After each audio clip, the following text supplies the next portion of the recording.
research on Booker T, because he had some kind of, if I'm not mistaken, he had to clean up to do something as a, that was kind of like his entrance exam. Oh, his janitor, like he was a janitor for, when he was going to school. That was Yeah. when, Armstrong, found him, and it was like, he had to think on his how hard he's working. Yeah, that was the way to pay off his tuition.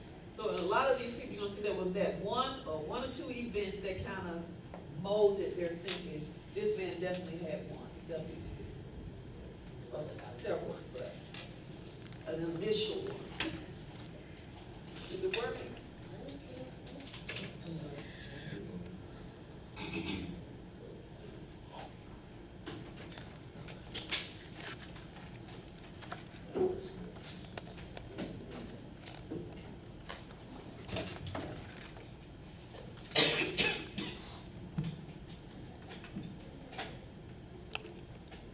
Are you aware that political science department is having an event this Thursday evening?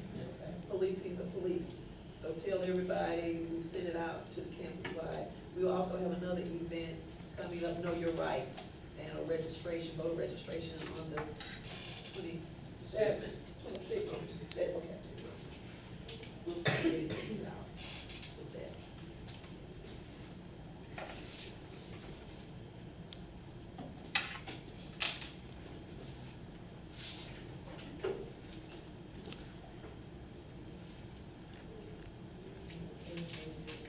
Yeah, yours.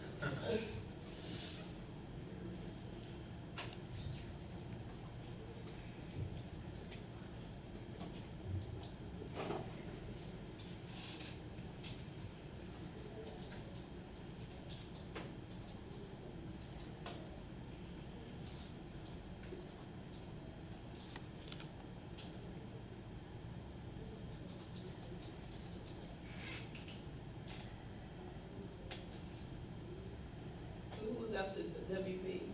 Because we'll finish talking about him on Friday, then we'll start, we're gonna try to start the next person, starting right.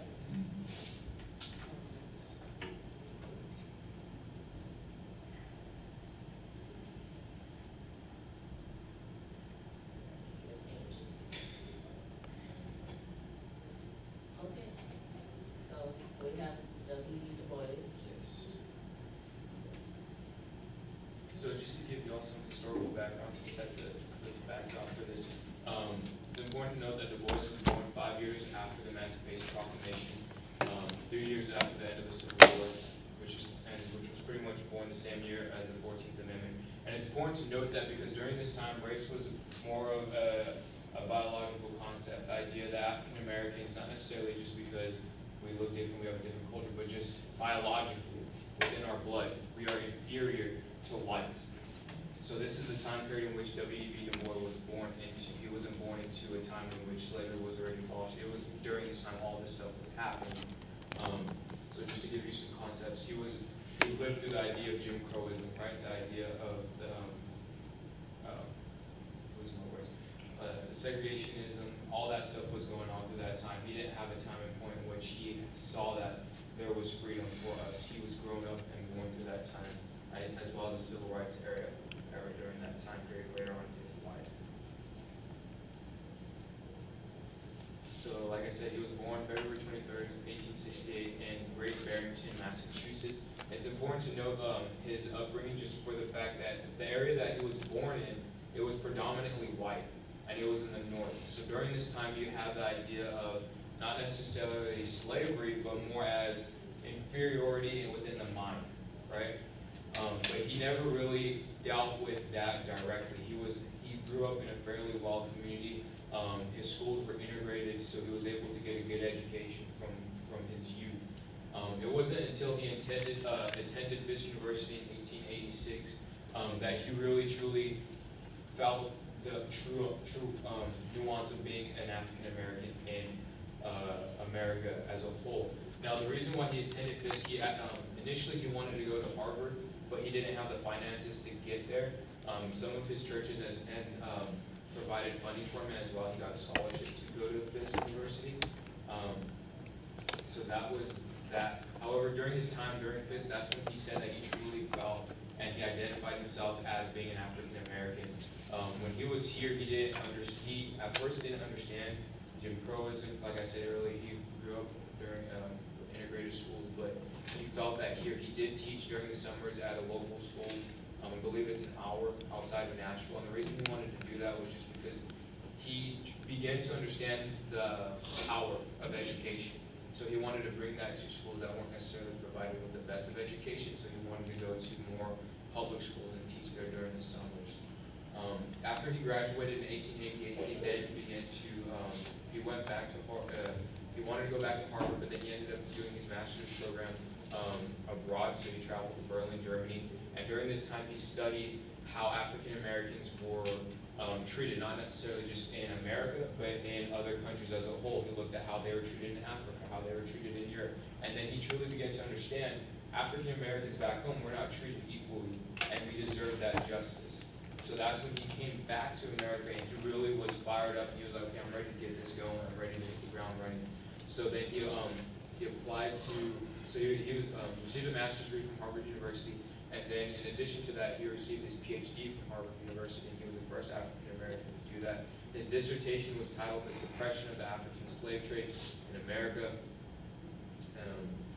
And during this dissertation, I believe so he did this dissertation, that was his first one, and then he did another dissertation, I believe it was, let's see, then he did a post-dissertation, which was the Philadelphia Negro.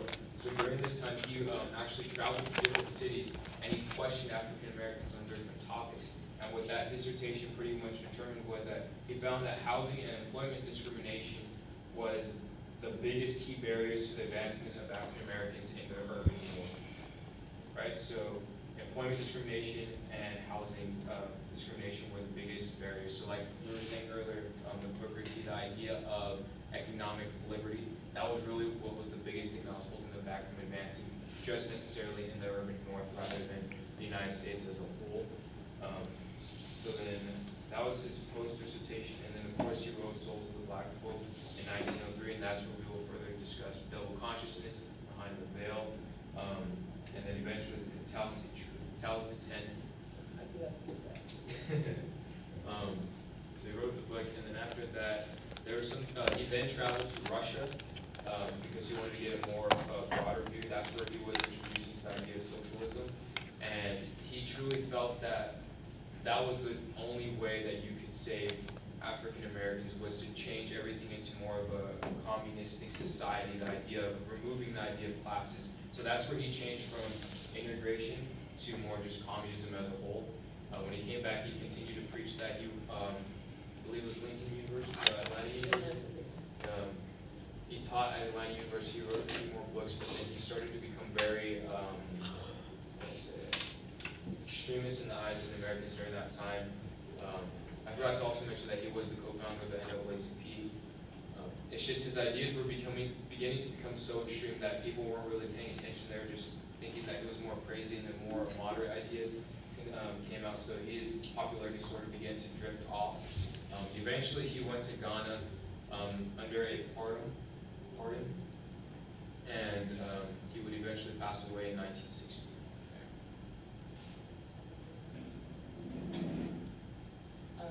So basically, Du Bois's major thought he. Can we stop right there a minute? Okay. One thing y'all, you can go back and look, but one event, even before you came to Fisk, at Great Barrington, he thought, all of us the same, so they had this Christmas thing where people exchange gifts. So he had this little white friend, and so he brought her a gift, and it just crushed him that she told him she couldn't take it.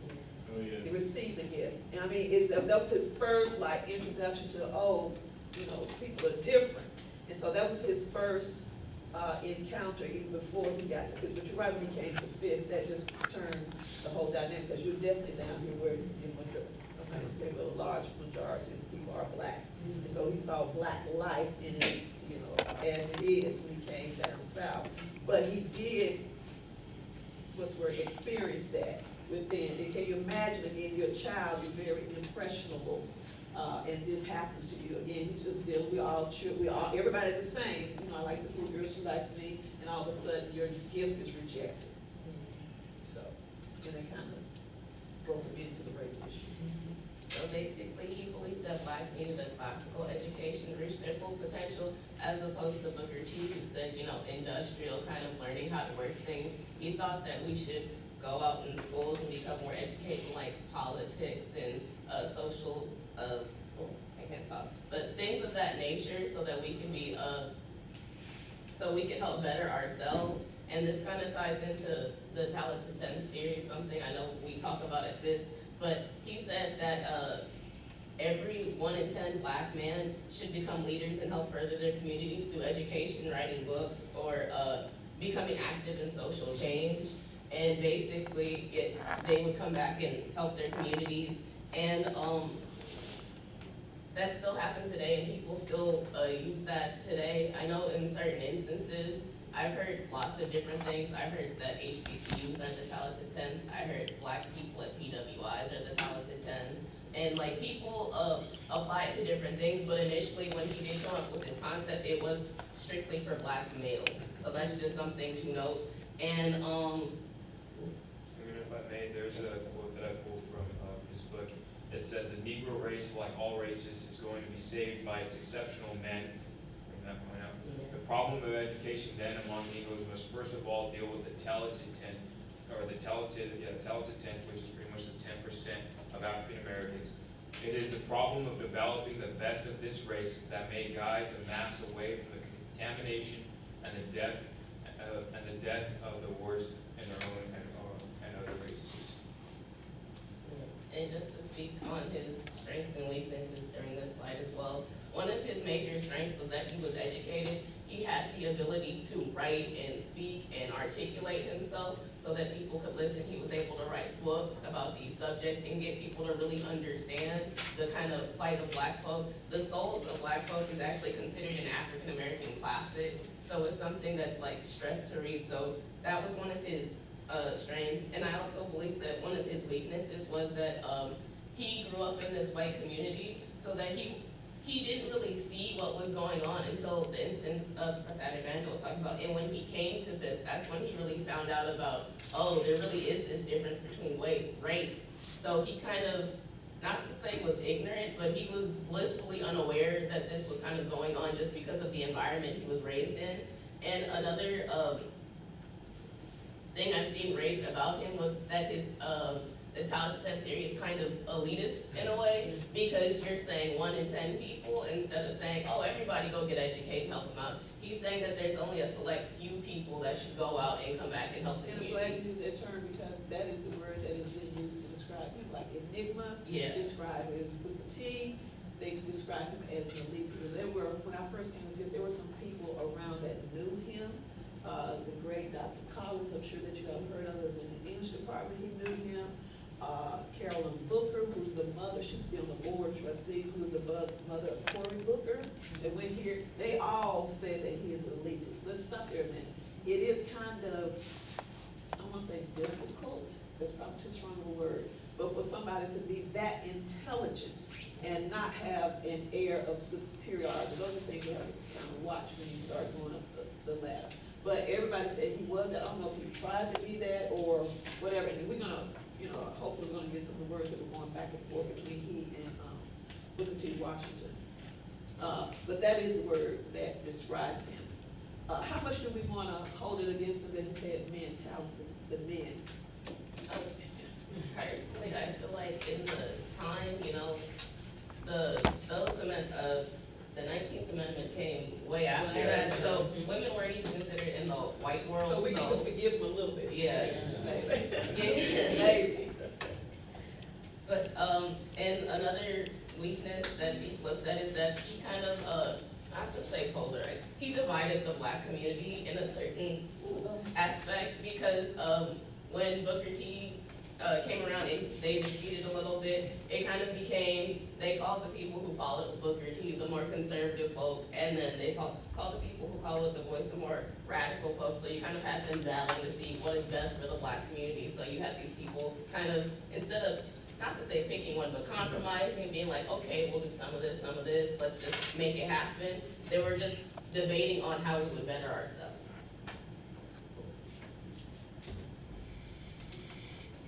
Okay, so convergences and divergences.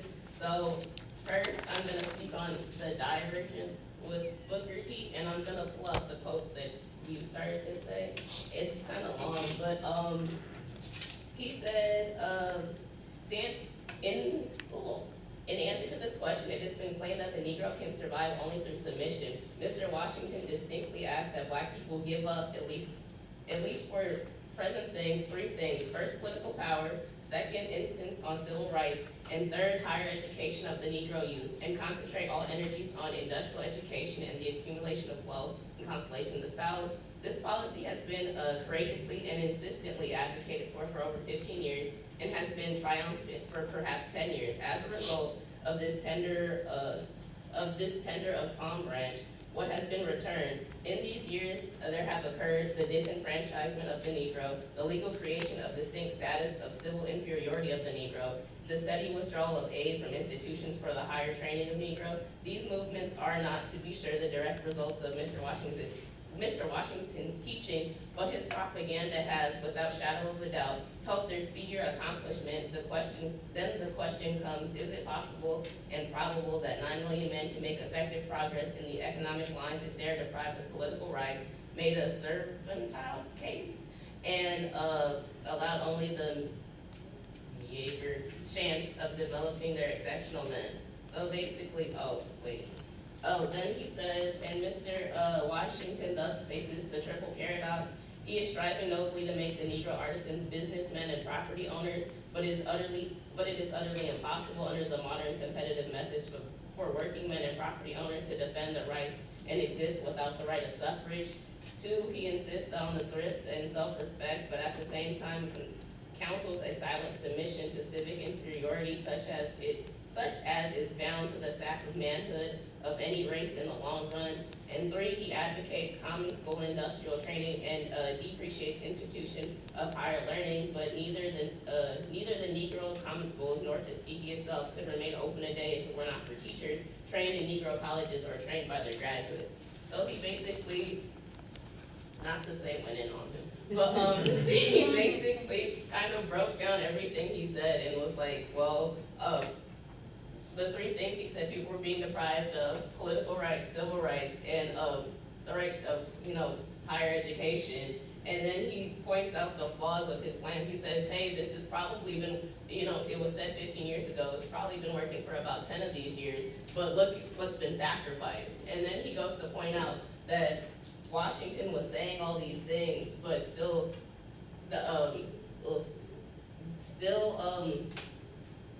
there were these paradoxes, because you want people to own land and you want people to have these businesses, but you can't do that without rights. And you want to have this school to teach people industrial things, but you need teachers who are classically educated to do that. So he basically pointed out the flaws in this plan, and they had a kind of big, they had a lot that they opposed to each other, but they also had their convergences. So they both basically believed that, DuBois believed that Booker T accepted blacks' inferiority, so kind of like the submissiveness. He also agreed that blacks were submissive to the white race, and he thought that Booker T's industrial training would confine blacks to second-class citizenship. And kind of, I've heard people mention this before with the way the Booker T's Atlanta compromise speech and how he asked us to become more industrially trained. It coincides with the Tau to 10 theory, because the Tau to 10 theory is only a fraction of the black community, while the other 90% can go off and get trained agriculturally, and then the people come back and leave them. I've heard that argument made, and I do think there is a point. It could have coincided once again, but it just never happened because of the two different kind of factions that were set up. They just didn't want to come together and talk about it. And they both focus on promoting black business and elevating themselves through hard work and material prosperity. So they both, in the end, wanted the betterment for black people in our situation. They just went two different ways about trying to receive that. And Oh, and just another divergency for Booker T. He believed that his strategy towards social and economic change would only perpetuate white oppression. So if we continue to follow what he was saying, we were just going to, like I said when we were talking about it, he's relying on the goodwill of the white people, and Du Bois did not believe that they had the goodwill to be like, oh yeah, okay, we'll make you equal now, or we'll have you do this. So it was just perpetuating it because we were being complacent. And yeah, and then the second convergence is Marcus Garvey, and they both concentrated on the needs for blacks. The only difference is that Garvey concentrated on the needs for everyday blacks, and then Du Bois focused on more educated blacks, so they were still kind of focusing on blacks at the end of the day, but they were targeting two different sets of people. And well, this is kind of a divergence, but Garvey wanted nothing to do with the whites. He wanted to isolate us and focus on just the black community and ourselves. And Du Bois was kind of focusing on elite blacks and getting them to a point where we could be on the same level as whites. So he kind of sectioned us off from our own, not our own community, but kind of focusing on the elite blacks and getting them to the same place so that the blacks under them, eventually we would all be at the same place and all be at the same status as the whites. And a similar, just to jump off of what you were saying, relating a little bit back to Booker T and the fact that because Du Bois wanted there to be this elite 10%, he wanted it to be somewhat like how we were saying earlier. He wanted them to come to the table with something. He wanted them to come back to the table with that educated mind. He wanted them to be successful, very renowned within not only the African American community, but within the American community as a whole. Right? So he was still focusing on that longer picture of, okay, well, what can we bring to the table?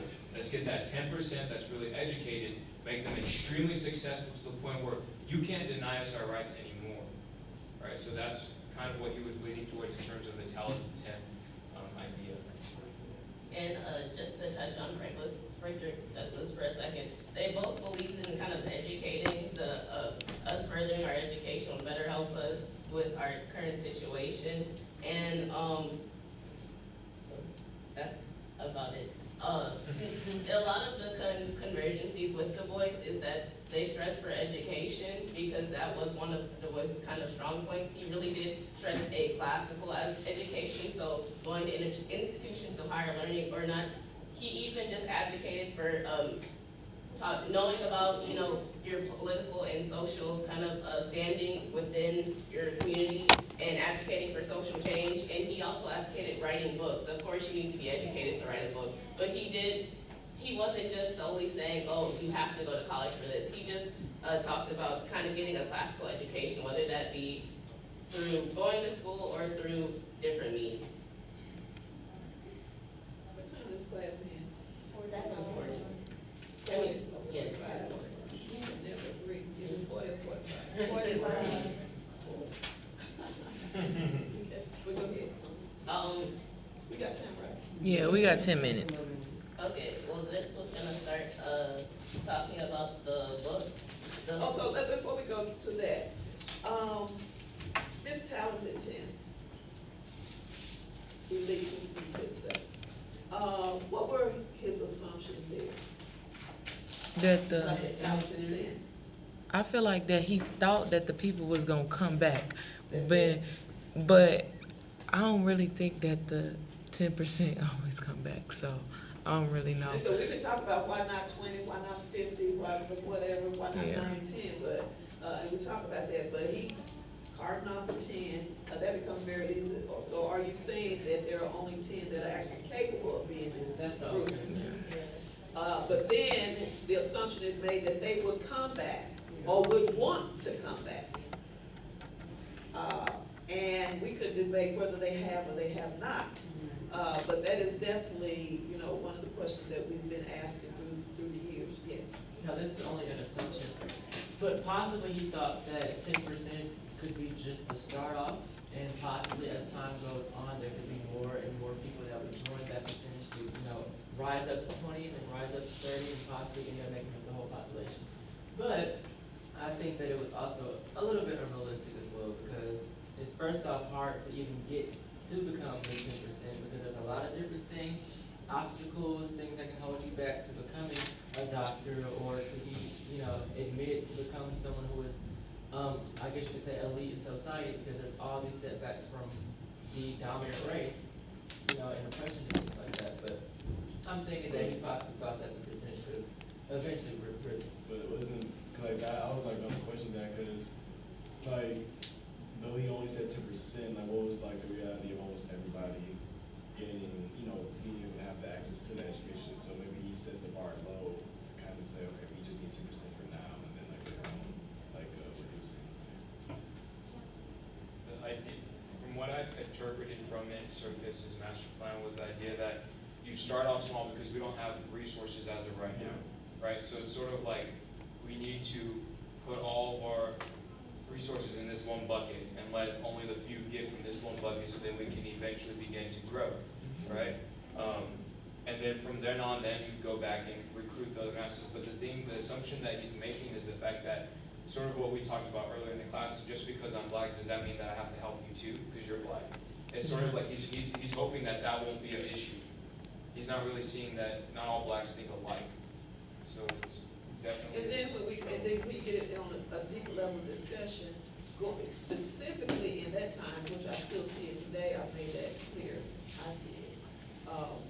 But the mentality, sometimes, particularly at that time, if you have escaped that life, some people don't want to go back there, and I think it was probably more pronounced than for some. So unless you just really had a burning desire to help your people, you probably got your passport out and kept going.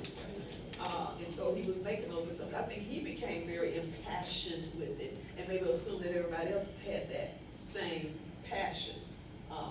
So I don't know. We're just only looking at it from hindsight. Yeah, and just to speak on, he said he became impassioned, that's what made him do it. Kind of like I said before, he never really experienced prejudice and racism until he really came down into the South. So as someone coming in, you want to change it because you didn't experience it. You were living the good life over here and you didn't have to deal with all that. But if you're growing up where racism is and you finally get to a place where it isn't and you're kind of on the same level, if not you are, then why would you go back? And that's kind of what I'm seeing, like, as far as people, you guys talking about people not wanting to go back. If I escape this, prejudice and all that, I'm educated now, I move up where people aren't as racist, I'm gonna stay there. Why would I go back? Then the other assumption is, if you go back, would you be received? Yeah, that. But I don't think he really put that into account. I think he just assumed that the black people will want to do better and become better, so they will automatically receive. So I don't really think that. And we had this discussion in a conference I went to last year this time, where you do have to have wisdom when you go back as an educated person. If you want to call it elite, I don't necessarily want to call it that, but if you consider yourself an elite or whatever it is that you got, and you go back, you can't go back with your head up. You have to come back in a certain, you can't come in because like I'm better than you all and I come here to tell you. Sometimes you need to come in and listen. So sometimes you don't get that because sometimes people already have their guard up, and if you come in the slightest way, if you come in the correct way, some people just automatically see you got a degree, got this kind of car, they already closed down, they already shut down on you before you even say a word. So we take, that too. But you still have to have the ability to come in right. And so we were having this discussion because there was some problem we were talking about in the Nashville community. And so they were saying, who do you send down here? Because these people don't trust white people, but when we send in blacks, you gotta come correctly too. So, but you understand the dynamics here. So some things and maybe because of where he was and what he was feeling, he kind of projected that on and maybe thought that very good idea, but it's just not that simple.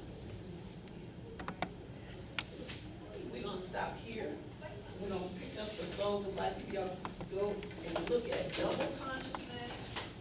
I love this book. One of my favorites. The Veil. We've talked somewhat about the Talent 10 and some of the other books. And the chapter.